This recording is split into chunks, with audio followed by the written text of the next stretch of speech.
हाँ, तो नमस्कार मेरे प्यारे साथियों, आप सभी का स्वागत है अपने प्यारे से यूट्यूब चैनल डीके ट्यूटोरियल में। तो आप लोग कैसे हैं बता दीजिए। और आज हम क्लास 10 का हिंदी गद्यखंड का चैप्टर 2 विश्व के दाँत का ऑब्जेक्टिव देखने वाले हैं। अगर आप इस साल 2026 में बिहार बोर्ड का एग्ज़ाम देने वाले हैं तो ये क्लास आपके लिए काफ़ी इम्पोर्टेंट हो जाता है और इसमें सभी वीवीआई ऑब्जेक्टिव चैप्टर 2 का लाया गया है। तो चलिए अगर आप लोग कहानी पढ़ लिए हैं तो आज ऑब्जेक्टिव का लगाना है। ये क्लास ऑब्जेक्टिव के लिए है। तो आप लोग कहानी अगर नहीं पढ़े हैं, कोई कोई बच्चा नहीं पढ़ता है, सीधा ऑब्जेक्टिव देखता है तो उसको दिक्कत होता है। इससे पहले कुछ बता दें इस कहानी का कुछ मुख्य भाग। तो ये एक विश्व की दाँत एक कहानी है, ठीक है ना। विश्व की दाँत एक कहानी है, ये कविता नहीं, ये कहानी है। और इनके लेखक कौन है? नलिन बिलोचन शर्मा। नलिन बिलोचन शर्मा, ठीक है। और इसका पुत्र कितना था? एक पुत्र जिसका नाम खोखा और कासू था। और इनकी 5 पुत्रियाँ थीं। इनकी कितनी पुत्रियाँ थीं? 5 पुत्रियाँ। और इनके पास एक कार, काला रंग का एक कार था। उसके पास जिसकी कीमत 7,500 थी। 7.5 लाख नहीं, 7,500। और मदन ने खोखा का 2 दांत तोड़ दिए थे, ठीक है। ये थे मुख्य। और एक और, बिलोचन शर्मा का जन्म कहाँ पर हुआ था? तो ये बदरघाट पटना में हुआ, ठीक है। बिहार में ही हुआ, बदरघाट पटना में। ये थी मुख्य कहानी, ये कहानी की मुख्य पार्ट है। तो आप चलिए हम ऑब्जेक्टिव को भी देखते हैं प्रश्न नंबर 1 से। प्रश्न नंबर 1 क्या बोल रहा है? विश्व के दांत शीर्षक कहानी के कहानीकार कौन है? विश्व के दांत शीर्षक कहानी के कहानीकार कौन है? इसका राइट आंसर क्या होगा? बताइए आप लोग, इसका राइट आंसर क्या होगा? बताइए, अभी ही बताए थे। इसका राइट आंसर हो जाएगा ऑप्शन डी, नलिन बिलोचन शर्मा। प्रश्न नंबर 2 को देखते हैं। प्रश्न नंबर 2, गिरधर लाल कौन है? गिरधर लाल कौन है? गिरधर लाल मदन का पिता है। गिरधर लाल कौन है? कहानी पढ़े होंगे तो ये सब काफ़ी इजी क्वेश्चन है। गिरधर लाल कौन थे? मदन के पिता। प्रश्न नंबर 3 को देखते हैं। प्रश्न नंबर 3, मदन ने कासू को कितने दांत तोड़े थे? हम अभी बताए थे मदन ने कितने दांत तोड़े थे कासू के? 2 दांत। चलिए प्रश्न नंबर 4 को देखते हैं। प्रश्न नंबर 4, प्रश्न नंबर 4, नलिन बिलोचन शर्मा जी के माता जी का क्या नाम था? नलिन बिलोचन शर्मा के माता जी का क्या नाम था? तो इसका राइट आंसर हो जाएगा रत्नावती। इसका राइट आंसर होगा ऑप्शन सी, 4 का सी, ठीक है, रत्नावती। प्रश्न नंबर 5 को देखते हैं। प्रश्न नंबर 5, नलिन बिलोचन शर्मा के कहानियों में किसके तत्व समग्रत से उभर कर आए? बताइए। राजनीतिकता, मनोवैज्ञानिकता, सामाजिकता, इनमें से सभी। इसका राइट आंसर क्या होगा? 5 का क्या होगा? 5 का बी, मनोवैज्ञानिकता। चलिए प्रश्न नंबर 6 को देखते हैं। प्रश्न नंबर 6, मोटर कार को किससे खतरा था? ये नलिन बिलोचन शर्मा को सेन साहब भी कहा जाता है, जिनके पास पास एक कार थी काले रंग की। मतलब उसका बेटा से उसका मतलब गाड़ी को खतरा हो सकता है, और किससे होगा? तो इसका राइट आंसर हो जाएगा खोखा, सी, 6 का सी। चलिए प्रश्न नंबर 7 को देखते हैं। प्रश्न नंबर 7, खोखा खोखी किस भाषा का शब्द है? खोखा खोखी किस भाषा का शब्द है? तो ये एक बंगाली भाषा का शब्द है, ठीक है। चलिए प्रश्न नंबर 8 को देखते हैं। इसी के साथ उम्मीद है कि आप लोग से ये सभी क्वेश्चन बन रहे होंगे, ठीक है। चलिए प्रश्न नंबर 8 को देखते हैं। ऐसे ही लड़के आगे चल के गुंडे, चोर, डाकू बनते। यह पंकित कहानी किस पात्र ने कही है? बताइए। इसका राइट आंसर कौन हो जाएगा? कौन कहा था? सेन साहब। किसको कहा था? मदन को, ठीक है। ऐसे ही लड़के आगे चलकर गुंडे, डाकू, चोर बनते हैं, ठीक है। सेन साहब ने कहा था मदन को। चलिए प्रश्न नंबर 9, खोखा खोखी का अर्थ है। खोखा खोखी का क्या अर्थ है? बताइए। इसका काफ़ी बच्चे गलत जवाब देंगे। खोखा खोखी का अर्थ क्या है? बताइए। इसका उम्मीद है बहुत बच्चे गलत जवाब देंगे।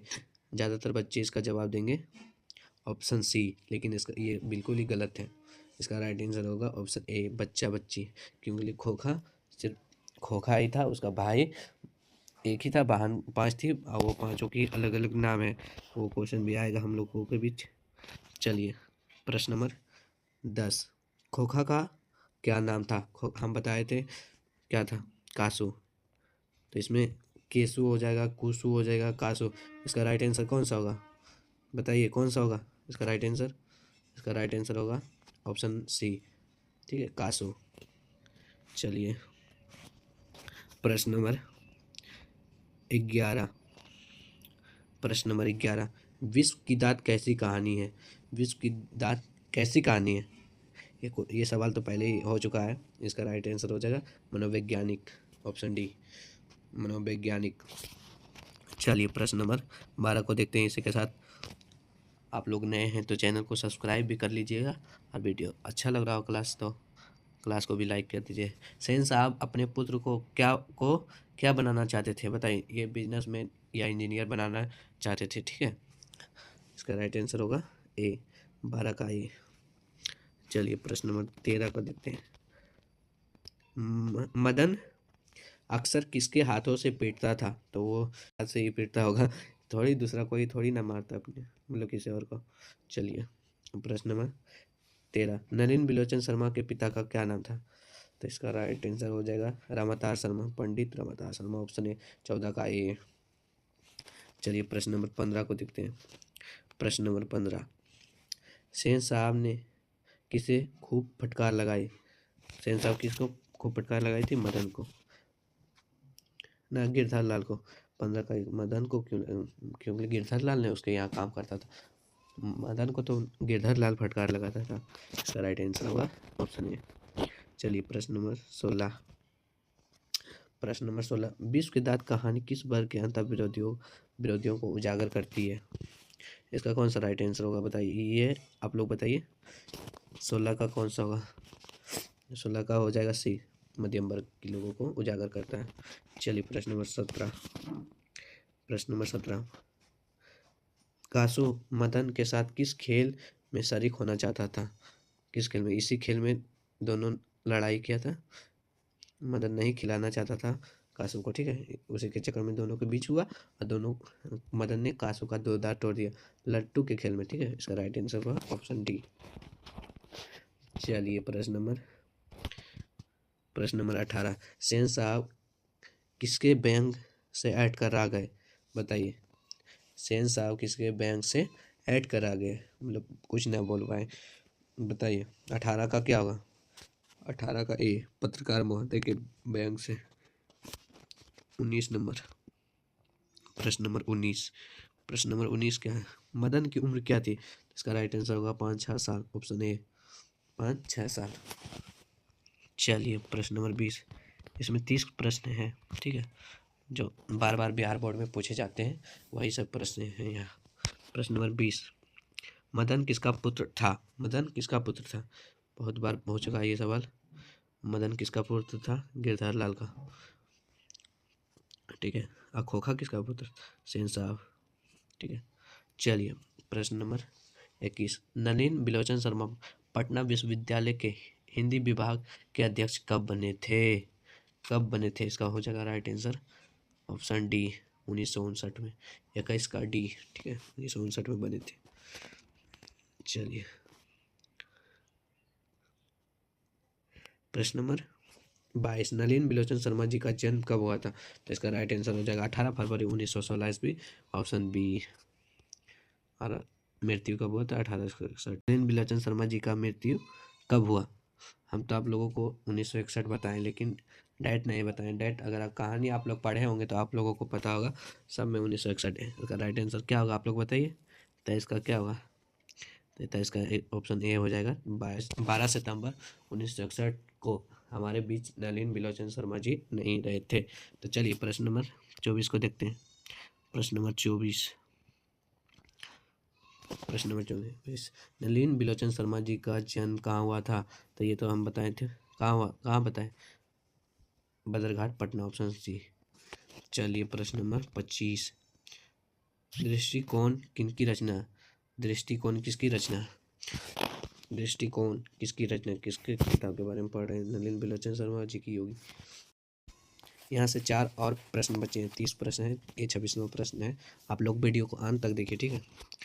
चलिए पढ़िए प्रश्न नंबर 26, लड़कियां हैं क्या कठपुतलियां हैं? किसे इस बात पर गर्व है? बताइए, इस बात पर किसे गर्व है? 26 का क्या हुआ? ऑप्शन डी, माता पिता को इस बात पर गर्व होता है। बताइए, गजब। प्रश्न नंबर 17, कौवा की जमात में शामिल होने के लिए कौन ललक पड़ा? यानी इसका अर्थ है जब मदन और कासू का बात हो रहा है, कासू था हंस यानी अमीर और कौवा था मदन गरीब। हंस आया मतलब कासू आया था मदन के पास लट्टू खेलने के लिए, लेकिन मदन ने उसे इनकार कर दिया खिलाने से लट्टू। ठीक है, तो इसका राइट आंसर हो जाएगा हंस, ऑप्शन बी।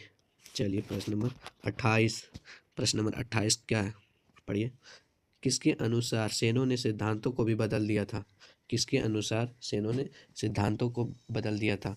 इसका राइट आंसर हो जाएगा खोखा के अनुसार, क्योंकि खोखा मतलब कि सेन साहब के घर में 5 पुत्रियाँ थी, उसके लिए अलग नियम थे और खोखा के लिए अलग नियम थे।